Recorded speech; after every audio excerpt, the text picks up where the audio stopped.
Kemudian yang ketiga, mengimplementasikan KA generatif dalam kehidupan sehari-hari. Yang keempat, menjelaskan etika dan juga risiko penggunaan KA generatif. Dan yang terakhir yaitu kalian bisa menganalisis konten tentang deepfake.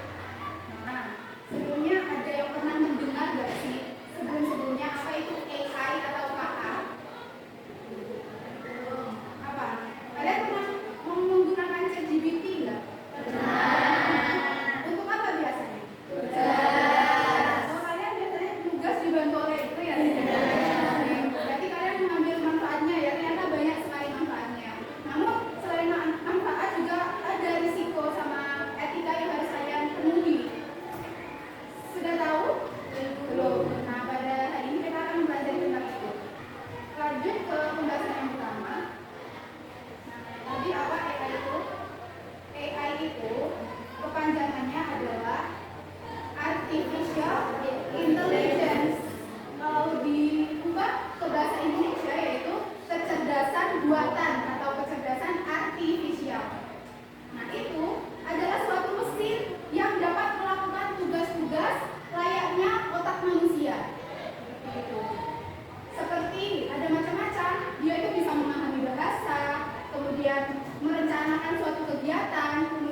Oke, waktu diskusi sudah habis. Silakan saya meminta salah satu kelompok untuk mempresentasikan hasil diskusinya di rumah. Siapa?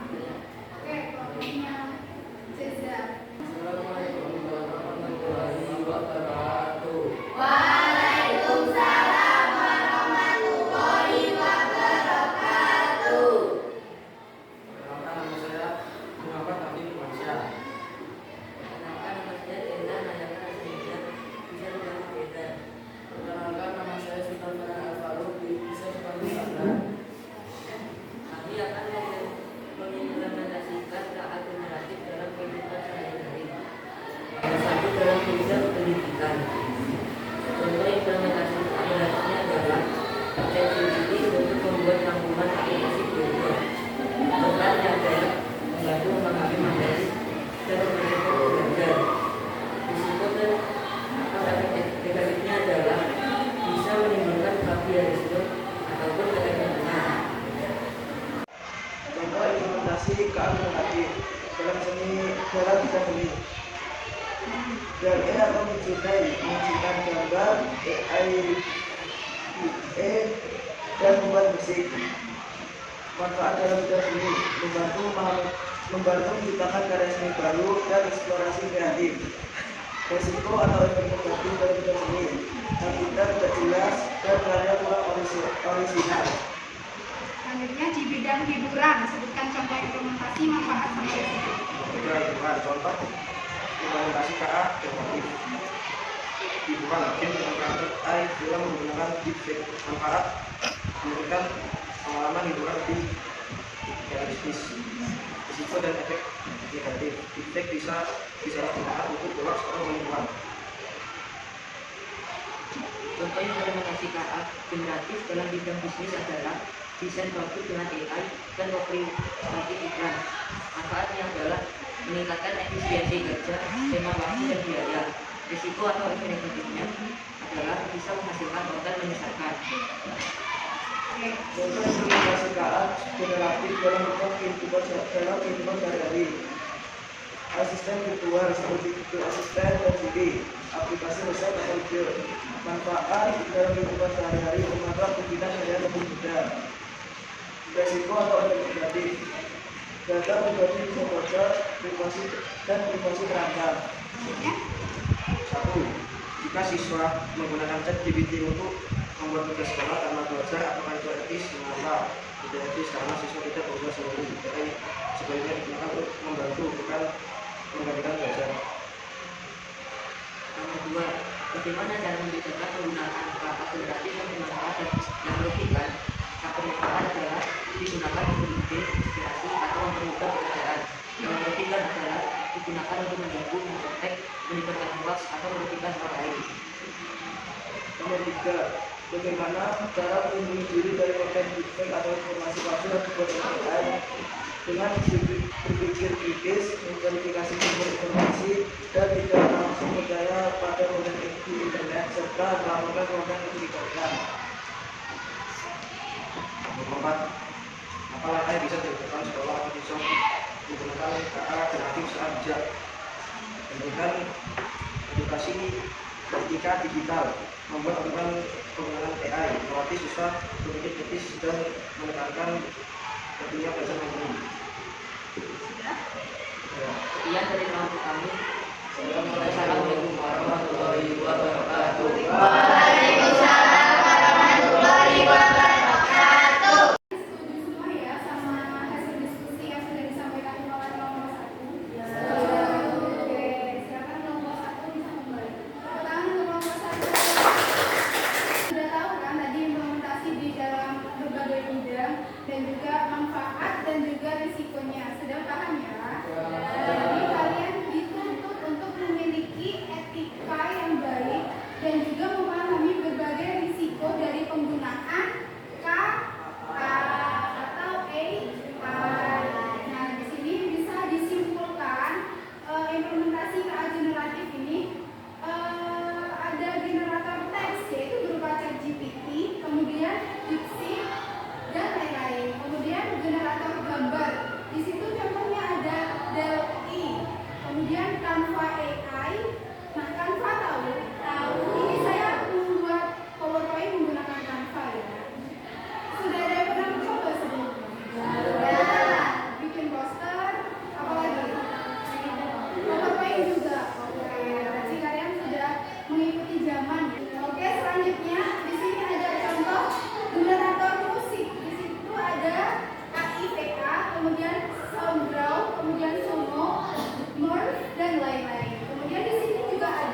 itu apa?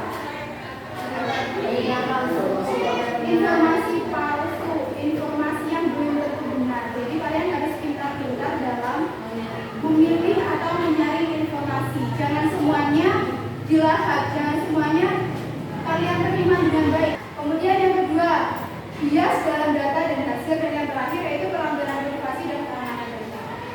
Terakhir kita akan membahas tentang teknologi deepfake. Nah, deepfake itu berasal dari dua kata, yaitu deep learning yang tadi sudah kita bahas. Kemudian fake itu adalah palsu. Jadi deepfake adalah teknik memanipulasi berbagai data, baik itu gambar, kemudian suara dan video dengan KA, sehingga tercipta konten-konten yang seolah-olah itu seperti nyata atau asli. Teknik dalam deepfake itu ada 4, yaitu face swapping, deep syncing, kemudian paper master, dan yang terakhir voice cloning. Jadi face swapping, misal ada 2 gambar. Gambar A itu misalnya orang A, kemudian gambar B orang B. Nah, itu bisa di swipe atau diubah. Gambar A berubah jadi B, gambar B berubah jadi A. Jadi seperti itu.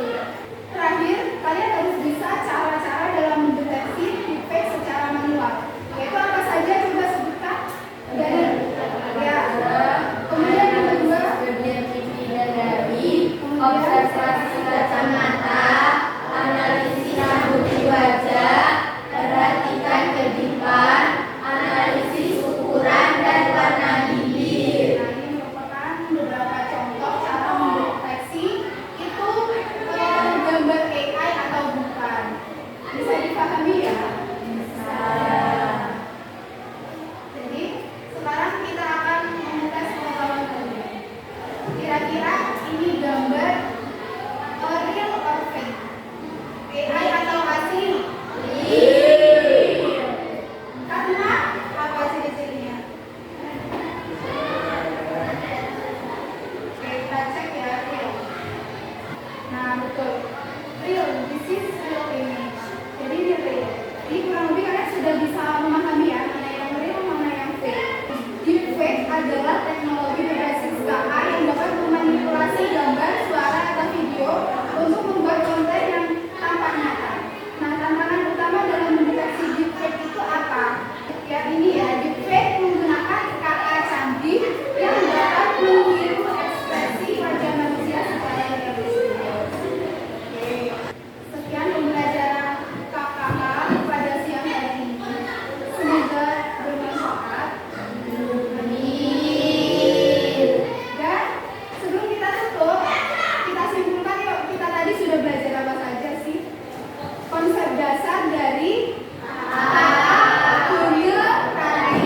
kemudian kalian mengetahui implementasi KA generatif dalam kehidupan sehari-hari.